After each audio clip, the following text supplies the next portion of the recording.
최신 이슈의 의문점들을 날카로운 핵심 질문을 통해서 분석해보고 시민들께 유용한 정보를 제공하는 시간, 오늘의 IQ 시간입니다. 매주 수요일 여러분의 IQ를 높여줄 분은 용인대 교양학부의 최창렬 교수입니다. 어서 오십시오. 네, 안녕하세요. 예, 네. 안녕하세요. 네. 일주일 전에 저희가 백석역 온수배관 파열 사고 다뤘잖아요. 네. 또 온수관이 파열됐더라고요. 그러니까 온수관이 지난주에도 이제 그런 말씀을 나눴잖아요. 예. 워낙 오래된 것 같아요. 맞아요. 지금 지하에 매설되어 있는. 이번은 목동이니까. 목동이잖아요. 예. 지난번에 이제 일산, 백석역 부근이었는데 백석역 일산뿐만이 아니라 일기 신도시들이 문제가 있다고 그랬는데 반드시 그 일기 신도시가 아니더라도 지하에 매설되어 있는 그 송수관들, 온수관들 이런 것들이 굉장히 문제가 있다라고 봐야 되겠죠. 그렇죠. 일주일 만에 이렇게 이런 일이 일어난다는 거는 다른 지역들도 안전하지 않을 수 있다. 이런 그렇습니다. 하나의 징후거든요.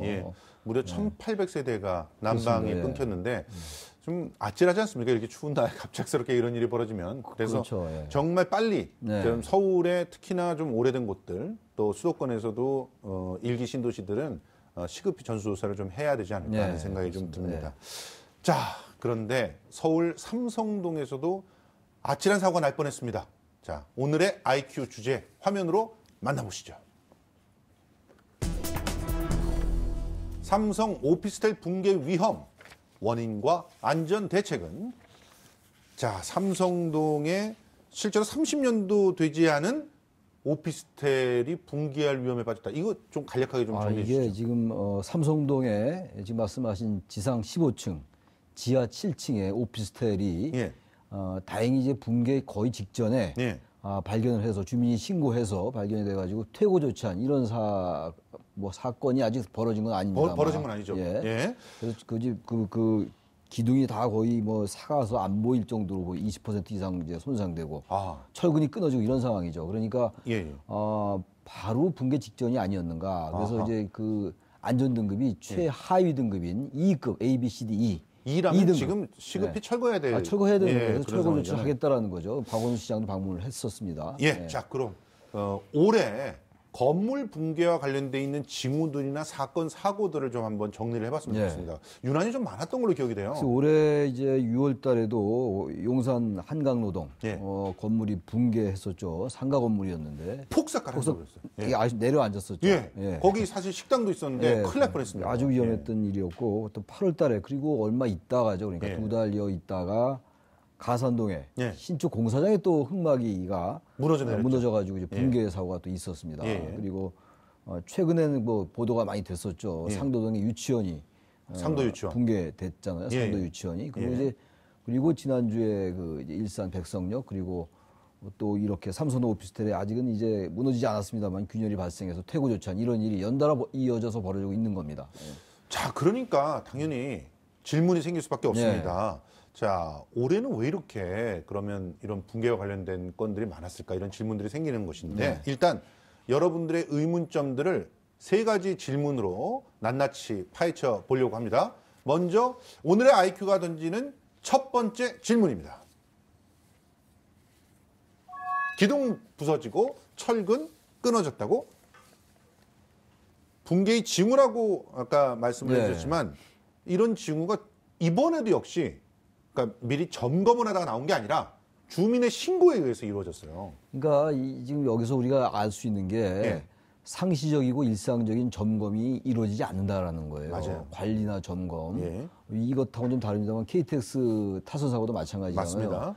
일상적으로 그것이 상시적으로 하나의 그 시스템에 의해서 관리되고 점검되고 이렇게 돼야 되는데 그게 아니다 보니까 우연하게 이렇게 주민에 의해서 신고가 됐으니까 망정이지 만약에 그렇지 않았다면 이것도 어떻게 할 뻔했습니까? 그러니까 이건 이런 건물 문제뿐만이 아니라 안전에 관련된 것들 이런 것들을 우리가 총체적으로 다시 원점부터 제로 베이스부터 점검할 필요가 있을 것 같아요. 그렇습니다.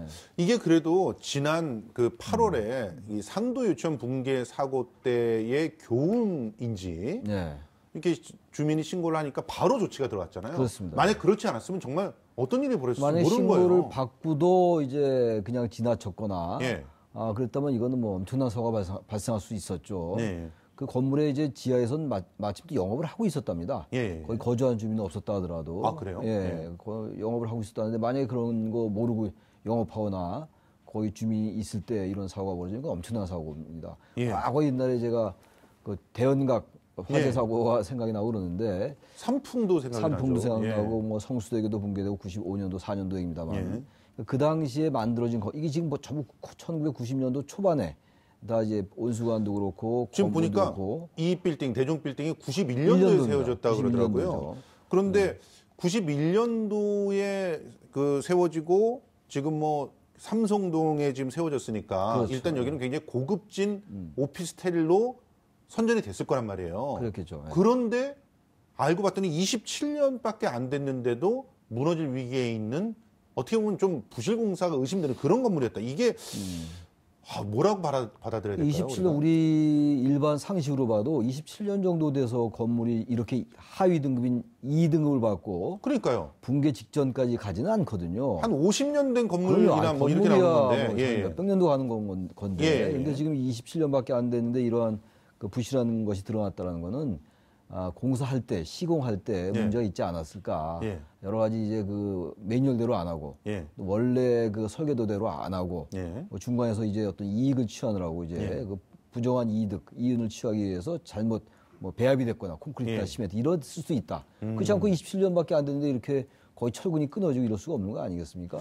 교수님 사실 우리가 80년대 후반에 정말 어떻게 보면은 너무나 그 호황을 누리다 보니까 건설 경기도 굉장히 좋았잖아요. 80년대 그렇죠. 후반에. 그때의 어떤 후유증이 아닐까요, 이게? 전반적으로 그러니까 80년대부터 90년대 우리가 성장 시대를 달려왔을 때 바로 그때예요. 그러니까 건물도 빨리 짓고 우리가 빨리빨리 문화가 우리나라에 있다는 거 아니에요? 뭐든지 그렇죠. 빨리 짓고 그리고 실적 위주고 가시적인 성과 위주고 이런 측면들이 굉장히 많았어요. 우리가 그래서 압축 성장 시대의 하나의 우리 시대의 어떤 잘못된 자화상이다 이런 평가들 많이 하지 않습니까?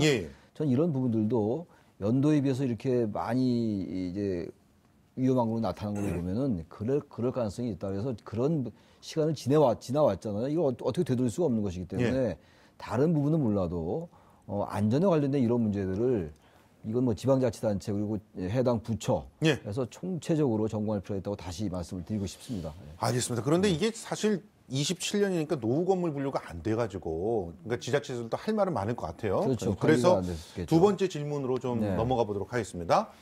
자, 두 번째 질문을 공개합니다. 용산 상가 붕괴 때와는 다르다. 지난 용산 상가 붕괴 사고는 노후화가 원인이었다고 볼 수 있습니다. 그런데 삼성동 오피스텔의 경우 그리 오래된 건물이 아님에도 붕괴의 징후들이 눈에 보였습니다. 그 원인에 대해서 많은 의문과 궁금점들이 있는데 그래서 저희가 한국건축구조기술사회의 이호참 부회장과 전화 연결해서 자세한 내용을 파악을 해보도록 하겠습니다. 부회장님 나와 계시죠?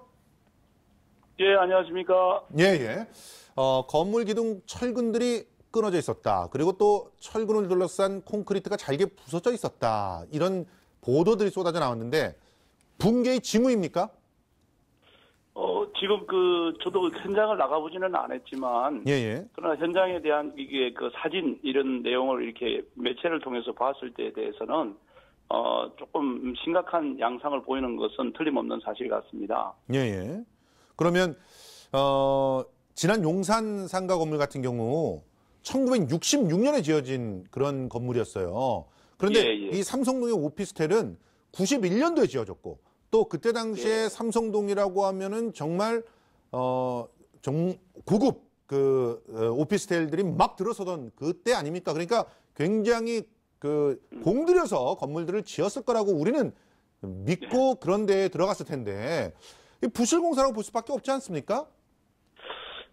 지금 현재 상황으로 봤을 때는 이제 부실공사에 대한 것들이 설계나 뭐 시공 그리고 감리 건설에 종사하는 여러 부분의 종합적인 사항을 한번 고려해 봐야 되겠지만, 이게 뭐 법적이나 혹은 제도적으로 지켜야 될 부분들 중에 과연 어느 부분에 문제가 있는지는 아마 이게 건물에 대한 지금 이제 그 조사, 정밀 안전 진단이라든지 이런 부분들에 대한 확인을 통해서 보면은 알겠지만 될 것 같고, 본 건물 같은 경우 27년 정도 된 건물이 건물에 대한 내구성적인 측면이라든지 이런 게 노후화되어서 일어났다고 보기는 조금 어려울 것 같습니다.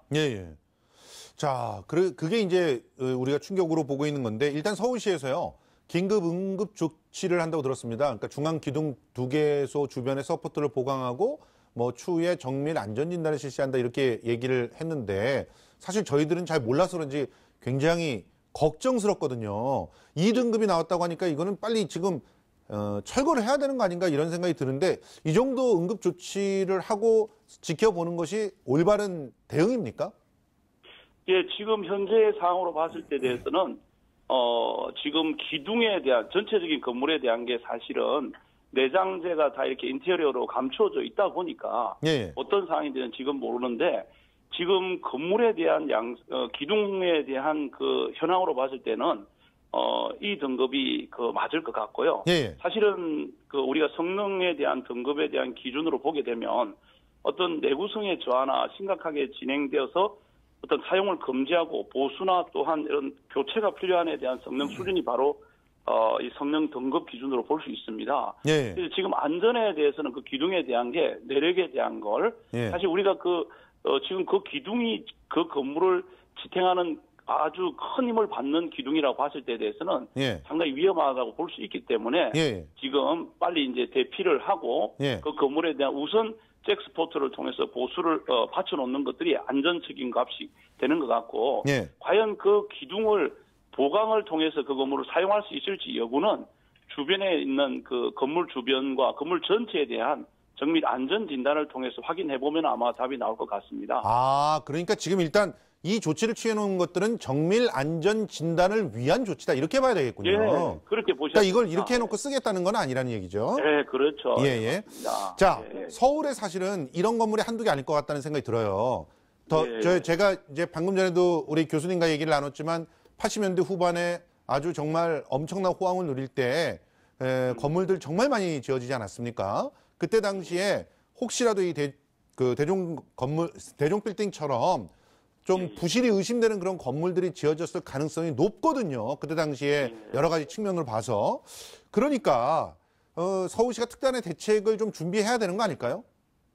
그래서 이제 그런 부분들이 현재 서울시뿐만 아니라 국토교통부에서는 이번에 다행히 3층 이상에 대한 삐로띠 형식의 건물에 있어서는 2018년 이제 12월 4일부터 공포되고 지금 시행되는 게 이게 설계 단계에서부터 시공 단계에는 이게 관련 건축 구조 분야의 기술자의 협력을 통해서 이거를 확인을 받게 되었습니다. 다행히 이런 부분들이 없잖아. 이런 부분들이 조금 더 빨리 시행이 되어서 이 안전에 대해서는 건축 구조 분야 전문가들이 이런 부분 설계 단계, 시공 단계뿐만 아니라 이제는 유지 관리 단계에서까지 실질적으로 조금 이렇게 보완이 되어야 되지 않겠냐는 게 제 개인적인 생각입니다. 알겠습니다.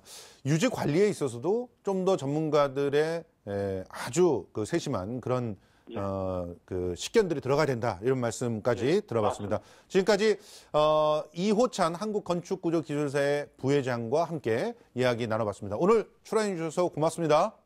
예, 감사합니다. 전문가께서 지금 보면은 물론 지금 현재 문제에 대해서 진단하는 것도 중요하지만 앞으로 전체 건물에 이런 구조 기술에 대한 전문가들이 관리를 하는데 투입이 돼야 되는 거 아니냐 이런 얘기까지 하셨어요. 어떻게 보십니까? 제가 이제 저 부회장님 말씀 들으면서 느낀 게 저는 아파트에 살거든요. 상당히 많은 우리 국민들이 아파트에 거주하고 있지 않습니까? 그렇죠. 그런데 아파트들이 오래됐기 때문에 어떤 때 그런 생각도 가끔 들어요. 저도. 과연 이 아파트는 안전한가?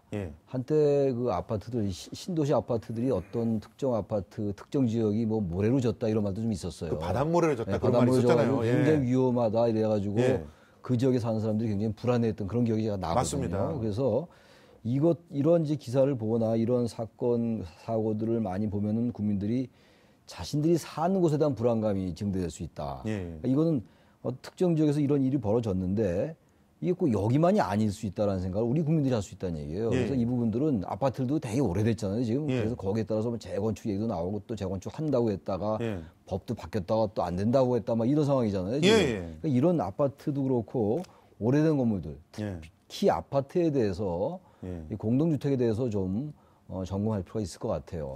그렇군요. 그런 생각이 들었습니다. 근데 이런 소식을 들을 때마다 두만강 모래, 대동강 모래가 그렇게 좋다던데 지금 남북 경협이 좀 제대로 계속 진행이 돼가지고 그런 모래들을 갖다 써서 건물들을 지었다면 얼마나 안전할까 이런 생각도 좀 뜬금없지만 한번 해봅니다. 네. 자, 그러면 오늘의 IQ가 던지는 세 번째 질문 공개합니다. 최하 등급 2등급 안전 조치는 건물 붕괴 우려에 또 대피한 주민들로부터 문의가 쏟아지면서 강남구청에서 오늘 오후부터 주민 설명회를 열었다고 합니다. 테헤란로 대종빌딩 현장과 전화 연결해서 이와 관련된 자세한 내용들 들어보도록 하겠습니다. 네, 삼성동 대종빌딩에 나와 있습니다. 예, 아침부터 취재진들이 굉장히 많이 나와 있던데요. 현장 분위기가 어떻습니까? 네, 박원순 시장이 어제 대종빌딩에 다녀간 소식이 알려진 이후부터 많은 취재진들이 문제가 된 기둥을 취재하기 위해 이른 아침부터 북새통을 이뤘습니다. 그리고 조금 전 대종빌딩에는 강남구청 관계자들이 제3종 시설물 지정고지 용지를 출입구와 게시판 등에 붙이고 오늘 자정부터 시설물 사용을 금지한다고 공지했습니다. 3종 시설물로 분류되면 시는 입주자들의 시설물 사용 금지와 철거, 주민 대피 등의 안전 조치를 취할 수 있습니다. 도면상으로는 대종빌딩에 98개의 사무실로 구성되어 있습니다. 예. 입주자들은 불안한 가운데 조금 전까지도 업무를 계속받기 때문에 당황한 기색이 역력했습니다. 예. 또 대종빌딩의 최고층인 15층에 일하고 있는 한 직원은 예. 너무 불안하지만 어제도 정상 근무를 했고 오늘도 정상 근무를 할 것 같다며 내일 입주자 대표 회의가 있다고 하는데 회의에서 어떤 결정 사항이 나와야 이사 여부를 정할 것 같다고 전했습니다. 야, 이거 굉장히 위험하다는 생각이 자꾸 듭니다. 그런데 조금 전 2시에 서울시와 강남구청이 처음으로 입주자들에게 주민 설명회를 가졌다잖아요. 그 내용 좀 전해주세요. 네, 그렇습니다. 대종빌딩 인근 건물에서 진행된 주민 설명회에는 서울시와 강남구청, 구조기술자, 또 대종빌딩의 안전진단을 맡은 민간진단팀이 참석한 가운데 진행됐습니다. 워낙 갑작스럽게 잡힌 일정이라 주민들은 50여 명 정도 참석을 했지만 주민들의 불안감은 쉽게 사그라들지 않았습니다. 예. 특히 강남구청 건축과장이 주민 설명회 일정을 설명하는데 한 주민은 지난 토요일 10시 반에 쿵 하고 큰 소리가 났는데 그 소리가 임시 조치를 하는 공사 과정에서 난 소리인지 건물 붕괴의 전조 증상인지 불안하다고 말하기도 했습니다. 아하. 이 자리에는 어제 서울시가 가진 서울시 긴급 안전진단 자리에 참석한 3명의 구조안전점검위원 가운데 한 명인 최일섭 위원이 참석해 상황을 설명했는데요. 예예. 최 의원은 건물의 기둥은 건물의 다리 역할을 하는데 2층 건물의 기둥에 철근이 끊어져 있고 콘크리트가 잘게 부스러져 있다. 이런 기둥이 2층에만 2개인데 문제는 대종빌딩이 15층이기 때문에 지상의 건물들 하중을 지하 기둥이 버틸 수 있을지에 대해 염려했습니다. 아, 정말 자꾸 불안한 얘기들만 나오고 있는데 이 최일섭 위원이란 분이 그 건축 구조 기술사이자 공학 박사라고 들었는데 이 최 위원께서 주민들에게 당부를 했다고 했습니다. 어떤 걸 당부하신 거예요? 네, 그렇습니다. 최 위원은 주민들에게 크게 2가지를 당부했습니다. 예. 먼저 건물 상태가 상당히 위험하기 때문에 빠른 시일 안에 퇴거해야 한다고 강조했습니다. 그렇겠죠. 두 번째로는 이른바 목발 역할을 하는 서포트를 하루빨리 모든 층에 설치해 기둥의 부담을 줄여야 한다고 여러 차례 강조했습니다. 예. 현재 건물 붕괴를 막기 위해 기둥에 지지대를 설치하는 임시 조치를 했는데 이 임시 조치를 서포트를 1층과 2층에만 했다며 지하에도 시급하게 설치해야 한다는 겁니다. 예. 조금 전 4시부터 또 강남구청에서 기자 브리핑이 있었다고 하는데 주요 내용 정리해 주시죠. 네, 현재도 진행되고 있는데요. 주로 사고의 원인이 브리핑되고 있습니다. 사고 원인은 건물 2층 기둥에 균열이 발견돼 안전진단 중이라고 설명되고 있습니다. 지난 12월 8일 11시경에 사고 해당 사항이 발견됐다고 하지만 예. 일부 주민들은 이미 지난달 28일 대종빌딩에서 강남구청에 민원을 제기했었는데 예. 2주가 지난 지금 박원순 시장이 다녀간 다음 날 강남구청이 주민 설명회 등을 개최했다며 비난하기도 했습니다. 아하. 현재 브리핑에서 주민들에 대한 구체적인 보상 내용은 빠져 있습니다. 또 저는 현재 대종빌딩 5층 건물에서 소식을 전해드리고 있는데요. 예. 갑작스러운 퇴거 결정으로 입주민들이 이사센터의 도움 없이 일일이 손으로 이삿짐을 나르고 있는 상태입니다. 지금까지 대종빌딩에서 전해드렸습니다. 예, 테헤란로 대종빌딩 현장을 연결해봤습니다. 오늘 말씀 고맙습니다. 사실 이 대종 빌딩은 제가 그 강남에 살았기 때문에 오가면서 봤던 곳이에요. 예. 사실 테헤란로에 있는 그런 건물들 속에 있지만 뭐 전혀 겉으로 봐서는 위험해 보이지 않는 그런 곳이거든요. 예, 아까도 화면에도 보니까 외형상으로는 전혀 뭐 문제가 없어 보이긴 합니다. 예. 참 그런데 이제 지금 보니까 이제 그러니까 주민들이 아니라 거기서 일하고 있는 분들이라고 봐야 되는데 그분들이 일단 사전에 위기를 좀 감지를 한 분들도 있는 것 같은데 지금 이 사건 같은 경우는 비교적 위기를 감지하고 그것이 신고된 다음에 바로 조치가 좀 취해진 면이 좀 있죠. 그래서 그 부분에 대해서 이제 박원순 시장도 언급을 했다고 들었는데. 그러니까 박원순 시장이 어떻게 이러한 것들이 빨리 발견되면은 즉각 조치를 취해야 된다 이런 말을 했거든요. 박 시장이 이제 상당히 즉각적으로 대응한 거죠. 그래서 어쨌든 인명사고는 막았습니다만 제가 아까 화면에서도 보니까 외형상으로는 별 문제가 없어 보이는데 그 내부의 그 기둥들 이런 거 보니까 굉장히 위험하게 보이잖아요. 맞습니다. 우선 시각적으로 봐도 말이죠. 저거는 이제 지정고시를 했으니까 빨리 법적 행정처 절차 취해서 안전하게 퇴거시키고 그런 다음에 빨리 서포트로만 될 건 아닌 것 같아요. 저는 맞습니다. 그쪽에서 정확하게 모르겠는데 저 부분은 저 정도 얘기가 나오면은 우리 요새 또 이 붕괴시키는 공학도 굉장히 발달했다는 거 아니에요. 그래서 빨리 근본적인 대책을 취해야 되지 않느냐 이런 생각을 합니다. 그렇습니다. 곳곳에 도사리고 있는 서울 도심의 건물들의 붕괴, 위기 여기에 대한 근본 대책 어떤 게 마련돼야 된다고 생각하십니까? 우리 정부도 이 안전할 권리, 이건 국민들이 가진 권리다라고 이제 선포를 했거든요. 그렇죠. 문재인 정부가. 그리고 세월호 이후에도 그런 어떤 안전에 대한 의식이 많이 높아졌음에도 불구하고 여전히 각 지방자치단체별도 그렇고 아무튼 여전히 그런 것들이 잘 안 되고 있는 것 같아요. 점검이라든지 관리라든지 이런 것들도 부실해 보이고 꼭 반드시 건물뿐만이 아니라 열차도 마찬가지고 온수관도 마찬가지고 그런 것들이 얼마나 많이 있겠어요. 그렇습니다. 그래서 각 분야별로 영역별로 어떤 이 매뉴얼을 정해가지고 이건 국가 차원에서 제가 지난주에도 말씀드렸습니다만 전수조사를 해야 될 것 같아요. 그렇지 않으면 이게 언제 어떻게 될지 모르고 어떻게 다니겠어요, 국민들이. 그렇습니다. 안전하지 않은 나라는 그건 국가가 책임져야 되는 거죠. 그러니까 대재앙을 막기 위해서는 미리 준비를 하는 수밖에 없으니까요. 지금이라도 그렇죠. 서울시도 그렇고 또 국가 차원의 태스크포스가 빨리 만들어져서 이렇게 90년대 초반에 만들어진 여타의 그런 기간 건축물들이라든가 또 여러 가지 이런 건물들에 대해서 좀 빨리 조사하고 대응책을 마련해야 되지 않을까 생각을 합니다. 이런 게 하나의 징후군이거든요. 그렇죠. 경고음이기 때문에 이런 경고음을 무시하면 반드시 재앙이 닥칩니다. 맞습니다.